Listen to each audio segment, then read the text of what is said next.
My special guest today has some great stories for us. All-round guy, as we would say back home, a jack of all trades. He was personal bodyguard to the great Muhammad Ali. He later went on to become a professional boxing referee and refereed 400-plus professional fights, including 10 World Championship fights. He's been in the ring with such greats as Arturo Gatti, Larry Holmes, James Buster Douglas, Riddick, Bowe, and Roy Jones Jr., to name a few. He's also a great musician. It's an honor to have my good friend on the show today, Jimmy Santa. Welcome. Hey, Joe. It's great to be with you today. How you doing, Jimmy? Well, thank you for playing that Billy Joel song. I don't know if people realize it, but he wrote that song and took him 20 minutes to write that song. He was actually coming home on a train from L.A., coming up the Hudson River, and he ran in the house and jumped on the piano and knocked out that song. So pretty incredible song. 20 minutes. Production. 20 minutes, really? 20 minutes. I didn't know that. I mean, I'm a big Billy Joel fan. He's actually my favorite all-time American singer-songwriter. He's wrote so many styles. So, Jimmy, born and raised in New York, tell us about your early life growing up in the Big Apple. Yeah, well, I actually lived in New York City for 30 years, but I grew up in a little town out of New York called Rye, New York. It's about 20 miles out of the city. Small little town. It's no different than being outside London. It's just, you never know you're close to the city until you get on a train and get down there. But it was a great way to grow up. I had a couple of brothers, and one of my things that I really enjoyed doing was playing football. So I was lucky enough to get a full scholarship at the University of Maryland in 1970. Accepted that scholarship and went on to play football there at Maryland. And I was actually a pretty good college football player. Not a great college football player, but a pretty good one. You were a Maryland University linebacker, right? Yeah. That's American football, folks, to our listeners outside the USA. Tell us about your football days. Yeah, well, I played in two major bowl games. I was on a team with some of the greatest pros of all time, Randy White, and I had a really great career. Unfortunately, I got my sophomore year, I hurt my knee, and I came back and played, but I was never. I was a step behind. But I was fortunate enough to be signed as a free agent with the New York Giants, and I was with the New York Giants for a couple of weeks, and got my toe wet there, and got a chance to be in the pros a little bit. Wow! So the Giants are the ones who play in the Bronx, is that right? Yes, they play by now. They play out in New Jersey. It's really New Jersey Giants, but Okay. it was something meant to be. I got a chance of doing it, and the interesting thing about that whole story is when I was cut by the Giants, I ended up going back to the University of Maryland to graduate. I had about another semester to go, and during that time, one of my part-time jobs was security. And we would work all different concerts at the Capitol Center, which is like Madison Square Garden, but right out of Washington, D.C. So I was chosen to as one of the personal people to work with Ali, to be with Muhammad Ali. Yeah, and it actually changed my whole life because I got there, and I don't know if people know this, but when people go to a fight, they travel for a fight, they usually get there a couple of weeks ahead of time, get acclimated to the area, the weather, the atmosphere. So for 2 weeks, for 12 hours a day, I was with the champ.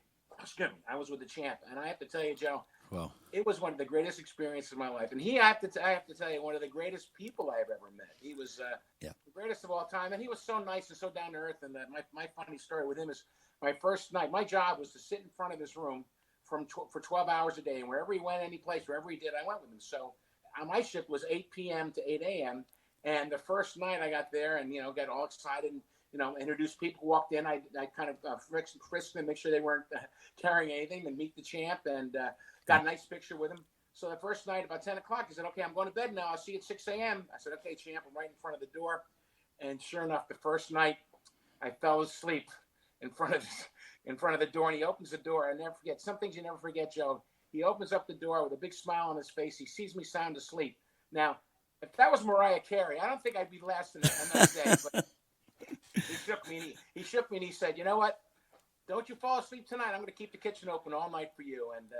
And he was just a great guy. So for 2 weeks I worked with him, and that's a whole other story. But the nice thing about that is at the end, when it was done the fight, he was fighting a gentleman called Jimmy Young.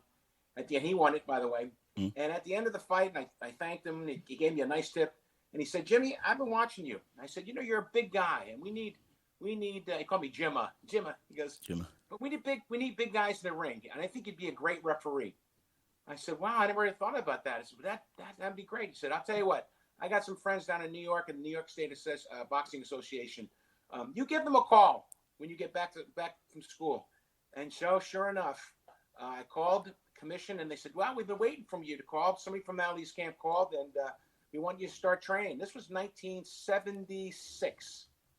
And the rest is history. I ended up starting at the bottom and working my way. By the year 2000, I was doing some of the major fights in regard. Well, we'll get around to that in a bit because I was going to ask you, how did you first got involved with Ali? But it was through Maryland, okay, and now you got involved with boxing, so, the refereeing. So that was through Muhammad Ali. Just want to talk again about your Maryland days, and we will move on to the boxing stuff and that. So Randy White, who you played with, he later went on to play for the Dallas Cowboys from 1975 to 1988 in the NFL, right?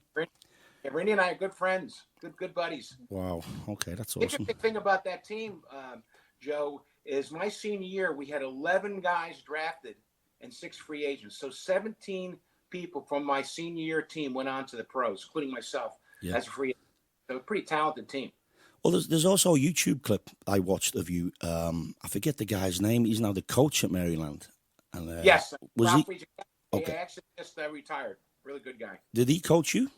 Yes, he did. He actually recruited me my senior year in high school, and he recruited me and asked me to come on board and sign a scholarship. And it was probably one of the things in life you do that were life changing. Going to Maryland is probably the greatest thing that ever happened to me. So Jimmy, you live in Dallas now, right? Yeah, we moved. We made the move from. I was living in New York and Dallas. We did that for about 20 years, and decided to stay down here full time. So, and I like it. I like it in Dallas, and I'll be up in New York during the summertime for a month. I'll rent a house up there, but nothing prettier than New York in the summertime. So you can take New York out of New York, the kid out of New York, but you can't take New York out of the kid. Same as Liverpool. Take the boy out of Liverpool, can't take the Liverpool out the boy. That's right. Yeah. I was going to ask you, do you go back often to visit, but you've got a house over there? Yeah, I love Long Island Sound. I love fishing, and I love that. We picked a place right in the middle of Spoiled. My wife said it's about an hour from Manhattan and an hour from East Hampton, and not East Hampton out in England either. Oh, the Hamptons, right? Yeah. Wow. I mean, do you know what? I've had some fantastic nights in New York. I've been to New York so many times. One time I spent 17 nights there. I remember. I love that subway video you do. It's fantastic. Yeah, well, I wrote that song about that, The Manhattan and Me, and it was great to do a music video with Phil Fiamano, who was the presenter of a variety show. Yes, I have a great video. I loved it. Yeah, I love New York. Subway, I get that feeling. So, you became a boxing referee, okay. Now, you've refereed around 400 fights in total. You've been in the ring with Arturo Gatti, Larry Holmes, James Buster Douglas, Riddick, Bowe. But the biggest fight you refereed was Roy Jones Jr. against Lou Duval, the WBC and WBA light heavyweight unification bout at Madison Square Garden. That was on HBO, July 18th, 1998. Talk us through this one. Hell of a fight. Kind of an interesting thing happened. See, I originally was supposed to. Evander Holyfield was fighting in the Garden 3 weeks before, and he was fighting a gentleman Akawande from Africa who was actually 6'9", and I was chosen to be the referee for that fight. And unfortunately, it was an unbelievable opportunity. It was a heavyweight championship in Madison Square Garden. I mean, it doesn't get any better than that. But unfortunately, the night before the fight, they diagnosed Akawande with hepatitis C. Oh, wow. And they canceled the fight. So it was only natural that they gave me the next big fight that was at the Garden, which was the Roy Jones, Lou Duval. And those two guys, if you ever get a chance to watch the video, they did not like each other. And it was actually the first time that Roy Jones ever got knocked down. Yeah, I was going to say it was the first time in his career. I mean, I remember I've watched the fight, and I watched you referee on YouTube, and when you asked them to touch gloves, you touched gloves with the chests touch each other. The chests, they did not like each other. And it was a very, very little bit of a hostile crowd, but Roy Jones came through. Actually, a very nice guy too, by the way. And sure enough, he ended up winning in just a decision. But I got a little nervous there when Roy got knocked down. It's because the last thing a referee wants is any type of controversy. Yeah. And him getting knocked down, I said, "Oh, please get up." And he did end up winning the fight. Yeah, and it was a hell of a fight, but it was a hell of a punch as well. I mean, I watched that when he went down. I just mentioned a couple other people that Arturo Gatti was really a very, very tough guy. and another guy. I did him a couple of times. I did a championship in the garden with him as well, and really hard for a guy his size. He probably pound for pound one of the hardest guys I've ever been in the ring with. Well, the trilogy of Mickey Ward and Gatti. Oh yeah, those classics. Three fights. I remember seeing there was a shot of them both in hospital. They got both scanned and to check their brains after one of the fights, and they were in the next bed to each other. I remember Mickey Ward saying to Gatti, "Have you got my boots on? They're my boots." Oh God! Yeah, I remember seeing it. Yeah, and he was actually. I tell you what, there's a guy I know from Liverpool called Shane Airy, and he fought as he was known as the Shamrock Express. His father was from Dublin, and I know Shay, and he was beaten by Mickey Ward. He lost his title to Mickey Ward, and when I was on the cruise ship, Shay come on board as a guest after he lost that title, and that's when Mickey Ward went on to fight Gatti when he took the title. Yeah, I forgot to mention, and I got to go back on my records, but I did a fight. Right, it wasn't in Liverpool. I did a fight in England. It wasn't, and I have to tell you, it wasn't one of my better fights. And I stopped it a little. I had really bad jet lag.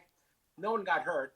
There was the champion was not the champion. The contender was from I think South America, and the gentleman that was fighting was from England. And I was a little slow to stop it. And thank God, I will admit, probably not one of my better performances. No one got hurt, but I feel bad. I got to look that one up and watch that one on video again. Sometimes most of them are good memories, but this one was a little bit. It wasn't great because I remember being at the airport and I see it's the Sky TV. Is that the big TV station there? Yeah, Sky. Yeah. They're showing the highlights, and there's me, and the guy goes, "Where's the ref? Where's the ref?" Stop it, thank God. Then I put my head on the tablecloth on my head so nobody would see me.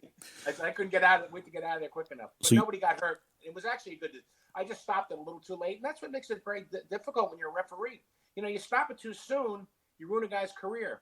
You stop it too late, somebody gets hurt. And it probably one of the greatest achievements I feel that I've had is I did over 400 fights, and no one ever seriously got injured when I was in the ring. So I feel real proud of that. It was time to get out when I got out. That's good, yeah. So that was in the airport bar, you say? At the airport. I'm watching myself on the screen, and I said, "Whoo, that didn't look good."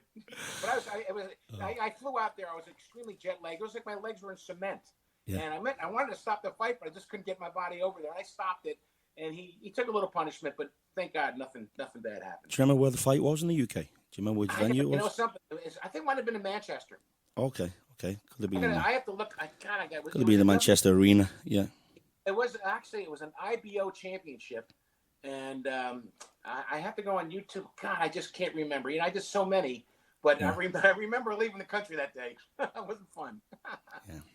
Well, Jimmy, you're also a musician. I have personally had the pleasure of jamming with you here in San Antonio on a few occasions where you bring your harmonicas. And last time you played piano with me as well, and a harmonica. Have you got your piano close by there? The pleasure, of course I do. I'm sitting at a Samick electric piano and organ. So, but you got to remember, Joe, I had the pleasure of playing with you. That was my pleasure. Come on, man. I've played at Muhammad Ali's Bodyguard, yeah? Gosh. I was guarding you that night. But I'm happy you did that little Bob Seger. Yeah.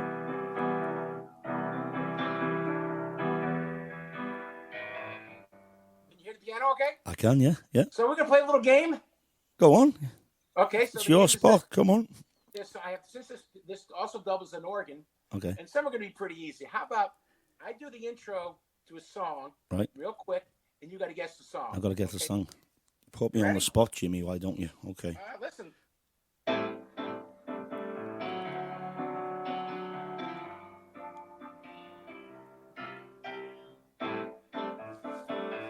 As they say, it's on the tip of my tongue.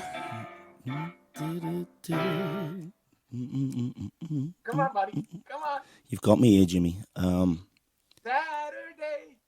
in the park. 4th of July. Okay.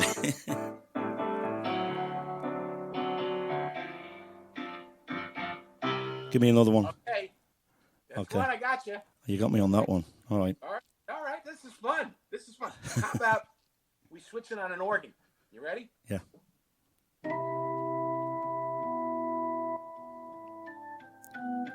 Procol Harlem. Go ahead. Procol Harlem, Whiter Shade of Pale. All right. Ding. 1-1. Okay. Play that a bit longer because that's a classic on the organ. Great song.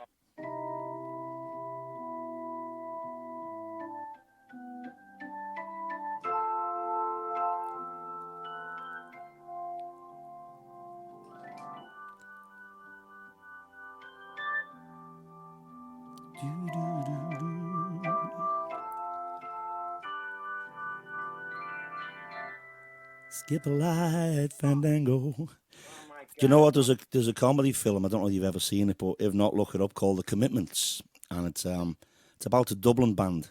They form a soul band. They're all from Dublin. These Irish kids, and they're looking for different musicians around the city. So the local kid who plays the organ in the church, they go looking for him. So he's playing it in the church, and they start singing, "Trip the light, fantastic." And the Irish priest comes in and he goes, "It's fandango." The word of fandango. It's called The Commitments. Classic film. Classic. Yeah. You know, the interesting thing about that song is the organist sued Procol Harum because he never got credit because he came up with that intro, and he won the lawsuit about 10 years ago, and now he gets royalties on that. Wow, song. only 10 years? I didn't know that. And that's the classic hook of the song. Old. That's the hook of the song. I mean, that intro, it's like Layla. That's the Let it be. Layla? Yeah. We'll do it. Since I already mentioned, let's do it. Go on. Okay? All This right. is the iconic middle piano part of Layla. Ready? Derek and the Dominoes.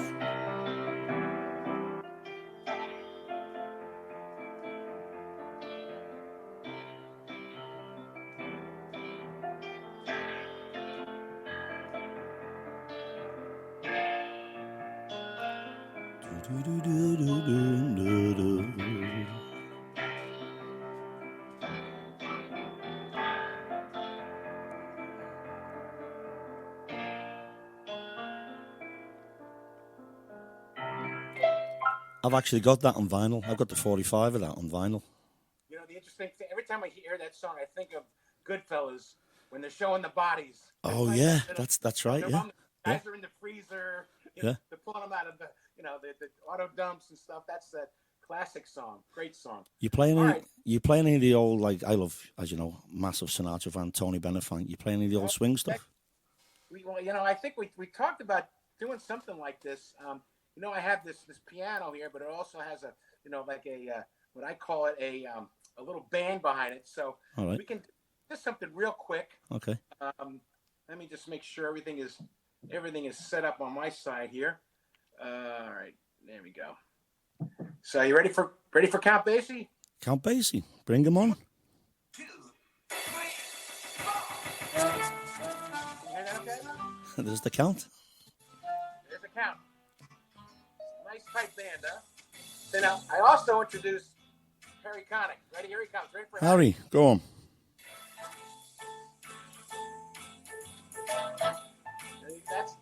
So this song of Frank Sinatra, which we love. All right. Climb into the room. I have a guy in here. I call Mr. Scatman. He's got one of those scat voices. You ready? Yep. Here we go. 1, 2, 3, 4.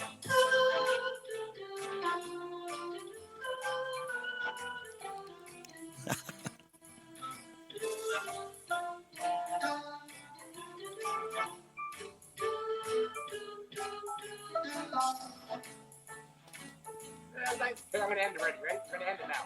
Okay. Count. 1, 2, 3. Sinatra say, yo. That's my band. I actually know, I honoured to actually know Count Basie's drummer, Harold Jones. He now plays drums with Tony Bennett for many years. Wow. And whenever they come to San Antonio, I have a drink with Harold. Beautiful guy, yeah. I meet him. You know, it's funny. These guys, they work with icons, and like my idol obviously is Billy Joel, and I was just fortunate enough to meet him once, and I have to tell you, he was a great guy. I was so worried that he wouldn't be, here I am, this guy, and they sat me at a restaurant right next to him. Really? I almost fainted. Wow. Oh, you just went in the restaurant. He happened to be there. Well, it was interesting. We drove up. It was a Sunday. I can never forget. It was on Long Island Sound. And he was at a place, ironically enough, called Oyster Bay, which is his first album. Is called, or second album is Oyster Bay. Right. drive up, and since it was Sunday, I was drinking a few Bloody Marys, but I wasn't driving. So my wife was driving. She pulls up and she goes, "There's Billy Joel." I said, "Come on," because I know the night before he was playing in Washington, and sure enough, she was sitting right there. My hands start shaking. So then, when you know, the waiter puts us right next to him, and I walked over to him and I introduced myself to him, and Joe, he couldn't have been nicer. I told him I have an antique piano. It's a 125-year-old Bechstein piano, and that's what I knew he learned on, that type of piano. You did, and we talked about the piano and stuff. So it was really cool. Well, it's always cool because what did he say? Be careful when you meet your idols, because it's always like, is it going to be a letdown? Is it going to be great? But right. Beautiful guy, same as me. Blessed to have met Tony Bennett a few times, very briefly, but he sang my 2 duets album. I've been backstage and got a picture with my family, my wife and little girl with him, and he was absolutely sweet. He got my little girl, "Hey, sweetie," and he held her, and it was fantastic. Really? Yeah, he's still, he does that New York State of Mind with Billy Joel. That's on the Playing With My Friends album. That one the actual producer won a Grammy for that. Tom Young, yeah. And he's full of talent, and he's a great painter, by the way. Yeah, Tony, he does that. I mean, it's I last saw him October 2019 in San Antonio. He was 93 then, he's 94 now, and he still did an hour and 20 minutes straight. Did he really? Yeah, he's incredible. Those crooners, even like Frank Sinatra, I think it's actually a workout when you sing like that. And they hold that voice. Dean Martin was the same way. Kept his voice. Yeah, brilliant. Jimmy, you also have a collection of authentic musical instruments from the Roselli 1950s accordion. You've got an 1898 Martin guitar. Yes, I do. And it was my sister's friend's. It was underneath her bed in a case for 50 years. And no one ever opened it up. And it was just blessed to have been in an environment that had plenty of humidity, but it wasn't too dry. Yeah. And, next time we're ever doing that, we can see each other. I'd show it to you. It's a beautiful guitar, and it's called a parlor guitar, very light. It must weigh 3 pounds. And I brought it into Martin. They looked at it and they said they've never seen one in this great shape. They thought it was refurnished. They said it was just beautiful. So I have that, which is great. And then I have that 1895 Bechstein piano, and which is now the subject of my first novel. I'm writing a little book on it. And what happened, Joe, is I was underneath the piano because we were moving it from Dallas to New York to Dallas, and I saw the serial number, and I said to myself, this piano could talk. It's 125 years old. Wow. It's got to have some type of history. So I called Bechstein. They gave me the history of it, when it was built, and I kind of fictioned a novel, a murder mystery around the piano, and it's called Ghost Keys. Yeah, wow. I'll send you the first chapter. Okay, so you're currently writing that now, yeah? I'm currently writing it now. So I got the first chapter under my belt, and I'm not going to tell you that, but very weird things happened. So I know where the piano went after 1895, and I'm not going to ruin it for our audience, but it traveled all around the world and ended up in New York, and I ended up getting it in 1985 after it was in an orphanage for 40 years. So there's a lot of material I have here, a lot of material. I'm excited about it. And the piano and the old 1950s accordion, and it's just fun. Yeah. And I have my electric piano, which I just played for you before. Okay. I saw Diana Krall, who was married to Elvis Costello, and actually got me a picture with her. Wow. And she said, "I'm trying to figure out your accent." I said, "You're married to Elvis Costello, you should know my accent." And she started laughing. She was a sweetheart. She was really nice, yeah. But one of the times I saw her, she had an old piano on stage, like church glass windows on it. It was ancient. It belonged to Fats Waller, yeah, and she actually bought it. You don't own a beautiful a classic piano. You borrow it for a part of your life. Yeah. And then it moves on. And so I feel very, very spiritually involved with this piano. It got me through some tough times. And it's like, Billy Joel and Ray Charles do a great song, My Baby Grand. And it basically talks about the connection of a piano with a piano player. You can have women in your life. You can have friends in your life. They come and go, but the one person that's always there is your baby grand. That's next time I'm going to request that song from you. That's a great one. That's excellent. Yeah, Jimmy, sounds it's been an absolute pleasure. Some great stories. Thank you for your time and coming on the show today. It's been fantastic, and I hope to see you in San Antonio again soon. Absolutely. You're only up the road in Dallas, and we'll jam again. Get down to Waxy's and jam. They're actually talking about tuning that piano. Actually, They better tune it. That old piano they put in, it's for show, really. They just put it in there. A friend of ours gave it to the bar. Fun, yeah, but it's fun, like, you know, but let us know, and we'll get together again. Okay, listeners, Jimmy Santa, pleasure to have you on today. Thanks, Jimmy. Hope to see you soon. Absolutely, buddy. Thanks, brother. Thank you.